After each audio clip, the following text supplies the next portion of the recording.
An animal so secretive, she's known as the Phantom of the Forest.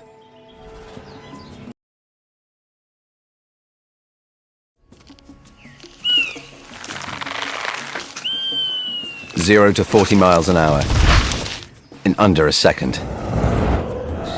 The fastest acceleration of any bird of prey.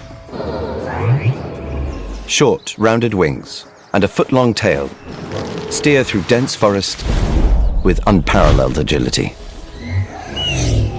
Yet even she can be outmaneuvered. Other, much smaller creatures here possess astonishing abilities that can defeat the Phantom of the Forest.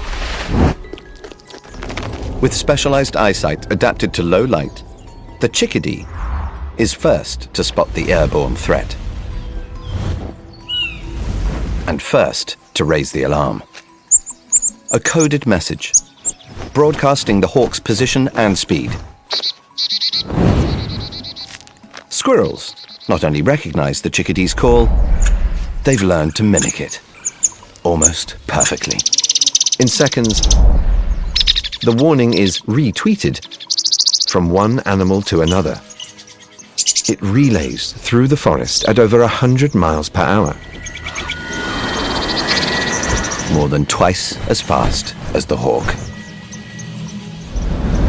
Message received, loud and clear. Enemy approaching. Low and fast. You don't have to be big and tough to survive. What you really need are friends.